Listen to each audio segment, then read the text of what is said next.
pontificado do Papa Francisco é absolutamente original e corresponde a algo completamente novo no que se refere à experiência de outros pontificados. Antes de mais, a própria atitude pessoal. O Papa Francisco começou logo por surpreender quando, sendo jesuíta, escolheu o nome Francisco. E disse que escolhia o nome Francisco em homenagem ao despojamento e à pobreza, ao espírito, afinal, da primeira das bem-aventuranças. Por outro lado, se compararmos com os dois anteriores pontífices, verificamos que a dimensão muito política, no sentido de vir da Polónia, do Papa João Paulo II, e de ter tido uma ação decisiva relativamente à mudança que ocorreu no mundo, o Papa Bento XVI também surpreendeu. E surpreendeu uma vez que fez-nos regressar às origens e à necessidade da renovação do Concílio Vaticano II. Este ponto foi particularmente importante, designadamente em encíclicas doutrinais de uma grande densidade e de uma importância muito grande. Devo dizer, aliás, encíclicas doutrinais que começam logo pela relação próxima com o Papa Francisco e com a sua primeira encíclica Lumen Fidei, que é afinal uma encíclica feita a quatro mãos. Eu invoco isto para chamar a atenção para esta ligação entre duas figuras tão diferentes. Bento XVI é um teólogo com uma experiência muito antiga e uma presença académica muito forte, e a dimensão mais pastoral do Papa Francisco. E o Papa Francisco tem feito questão de invocar essa dimensão pastoral e essa proximidade relativamente às pessoas. Daí a própria natureza das encíclicas, porque se falarmos nas três grandes encíclicas do Papa Francisco, a primeira já fiz referência a ela e corresponde justamente a uma encíclica que já estava de algum modo aberta e antecipada pelo Papa Bento XVI, com toda a sua particularidade e toda a sua força, mas depois Laudato Si, que é um dos grandes documentos para além de ser uma encíclica, portanto é uma marca invocada por muitos, inclusive no mundo secular, no mundo laico, a propósito da importância da relação com a natureza e essa questão de sobrevivência que agora nos aparece no último ano relativamente a esta pandemia que nós sabemos significar a necessidade de olharmos o mundo que nos rodeia através desta perspectiva, do equilíbrio com a natureza e de uma compreensão exata daquilo que a natureza nos dá e exige em termos de responsabilidade. Depois, Fratelli Tutti. E a encíclica Fratelli Tutti apela-nos justamente para a compreensão do outro como outra metade de nós, do outro como alguém que não nos pode ser indiferente. E esse aspecto é particularmente importante quando vemos Lampedusa e Iraque, num Papa que, pelas circunstâncias também, até pelas circunstâncias próximas, foi menos viajante do que o grande peregrino que foi João Paulo II. No entanto, podemos encontrar, quer em Lampedusa, quer no Iraque, presenças muitíssimo marcantes. Por um lado, relativamente à paz, e por outro, relativamente à compreensão do outro e da importância da amizade social. Aquilo que o Papa nos indica como a amizade social.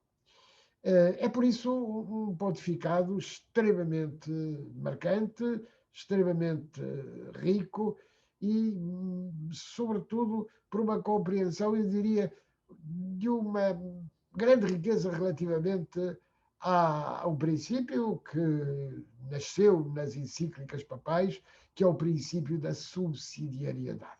Por que é que eu falo do princípio da subsidiariedade? A partir exatamente da proximidade. Nós temos que, e hoje isso é mais evidente do que nunca, temos que nos aproximarmos uns dos outros. E, no entanto, o último ano foi, sobretudo, marcado pela distância, pelo distanciamento. Mas eu não posso deixar de invocar uma imagem extraordinária que muitos têm invocado e referido as celebrações na Páscoa de há um ano do Papa Francisco numa praça de São Pedro vazia de gente, mas plena desta exigência de que não podemos viver sós, não podemos viver isolados. E esta imagem é uma imagem paradoxal que o Papa tem cultivado, especialmente, a imagem paradoxal que é dizer: olhem como o vazio, olhem como uma praça sem ninguém é uma praça que exige, que obriga a que os outros não sejam indiferentes. Isso já tinha sido evidente em Lampedusa, e não é possível nós falarmos da compreensão do outro, da hospitalidade, da noção de hospitalidade. E depois o Papa, nesta quaresma, chamou-nos a atenção disso relativamente a uma visão muito nova, muito fresca, muito dinâmica relativamente àquilo que deve ser verdadeiramente o nosso jejum. Jejum não físico, porque hoje em dia nós estamos muito longe do momento em que a quaresma surgia a seguir a festividades como eram as do Carnaval, e o Papa vem dizer: atenção, hoje o jejum também tem que ser espiritual, também tem que significar menos palavreado, menos crítica, crítica não é no sentido crítico, né? Pela má língua. No fundo, o Papa vem nos dizer que devemos jejuar relativamente a essa relação que é de incompreensão relativamente ao outro. Referiu há pouco essa perspectiva política dos pontificados de João Paulo II e Bento XVI. Acredito que o do Papa Francisco também o seja, um pontificado muito político, e a chave da política para Francisco será a palavra fraternidade? Uma das chaves é indiscutivelmente fraternidade, outra é paz e outra é, obviamente, misericórdia. E aí eu tenho assinalado isso e volto a frisá-lo nesta nossa conversa, é uma grande complementaridade entre os pontificados de Bento XVI e do Papa Francisco. Porquê que eu falo de complementaridade? Falo de complementaridade uma vez que, quando lemos na encíclica Caritas in Veritate, por exemplo, que a economia mata, isso está escrito, foi escrito pelo Papa Bento XVI, mas o Papa Francisco ilustrou isso na prática. Estamos a ensinar na prática que, de facto, nós não podemos esquecer a nossa relação fraterna. Por isso, eu concordo plenamente que fraternidade é uma marca do pontificado do Papa Francisco, mas justamente esta necessidade que temos de não sermos indiferentes relativamente aos outros. Uhum. E isso está muito claramente, desigradamente, nas exortações apostólicas. Eu não posso deixar, ao fazermos aqui uma invocação de 8 anos de pontificado do Papa Francisco, 3 importantes exortações apostólicas, Evangelii Gaudium, e o apelo a lermos, a relermos e a compreendermos melhor a alegria do Evangelho, depois Amoris Laetitia e Gaudate et Exultate. Notem sempre a ideia de alegria. Esta ideia de alegria, ela está nas 3 exortações apostólicas. Porquê? Não é que nós não tenhamos muitos motivos para nos entristecermos, mas há uma esperança fundamental, que é a esperança em Jesus Cristo, que é a esperança, e essa esperança leva-nos à verdadeira alegria. Uhum. Que voz tem constituído o Papa Francisco, nomeadamente deste contexto de pandemia e globalmente? É a voz referência para comunidades crentes e não crentes? Para É uma voz de referência relativamente a comunidades crentes e não crentes. Dei-lhe o exemplo da encíclica Laudato Si, que é invocada por todos os movimentos ecologistas,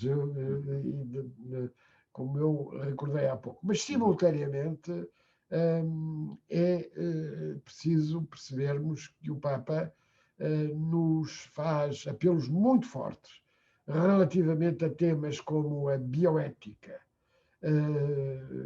designadamente quando assistimos, sobretudo nas sociedades com uma esperança de vida mais longa, elas foram sobretudo as mais atingidas pela pandemia. As mortes são sobretudo relativamente a esses nossos irmãos que têm maior idade e, portanto, é preciso não esquecer que no último século e meio nós duplicámos a esperança média de vida e ver, por exemplo, que no terceiro mundo a mortalidade pela pandemia é menor porque é a mortalidade pelas outras doenças, não é? E, portanto, e porque a esperança média de vida nesses países é muito menor, porque não há pessoas mais idosas. Eu devo dizer que quando vemos, por exemplo, em África, uma mortalidade menor com a pandemia do que no resto do mundo, isto significa outra coisa. Significa que, por exemplo, em Moçambique temos 60% de pessoas com HIV, não é? E a esperança média de vida é de facto muito menor. E o Papa chama a atenção exatamente para a vida, e para a compreensão das causas. E depois não deixa de afrontar os temas sensíveis como a corrupção, como a pedofilia, como o papel da mulher na sociedade contemporânea. E o Papa, com muita coragem, tem-no afirmado. E eu devo dizer que isto é extraordinariamente importante, porque o Papa tem consciência de que os caminhos para serem muito seguros têm que ser também caminhos feitos par e passo para que não haja recuos, para que, afinal, não atinjamos o contrário daquilo que pretendemos, que é uma sociedade mais humana. Pedir-lhe só ainda uma referência, de novo, a esta dimensão da fraternidade e da carga política que tem esse tema no pontificado do Papa Francisco, nomeadamente por incluir a fraternidade nos ideais das democracias recentes, que, pelo que parecia, estavam muito assentes na liberdade e na igualdade, esquecendo a fraternidade. O Papa Francisco veio, enfim, lembrar que havia um terceiro pilar. Exatamente. O Papa Francisco chama-nos a atenção para que a liberdade, a fraternidade, a equidade e a igualdade são valores que têm que estar intimamente ligados, intimamente articulados e que nos levam, afinal, a compreender a dignidade humana. A dignidade humana. Não há dignidade humana sem fraternidade, sem tomada de consciência de que, sendo todos irmãos e irmãs,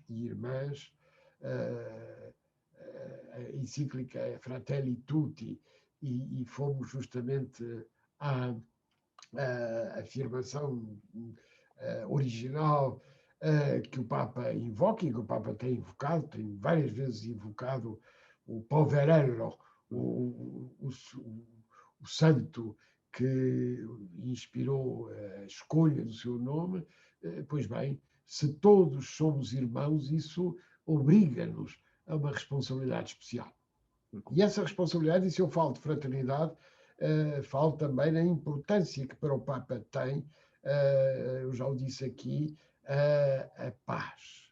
E nesse aspecto, o Papa recorda-nos que a última encíclica do Papa João XXIII, do bom Papa João XXIII, São João XXIII, a última encíclica, Pacem in Terris, que teve um papel crucial no concílio e na afirmação dos princípios do concílio, é algo fundamental. Não há paz sem fraternidade.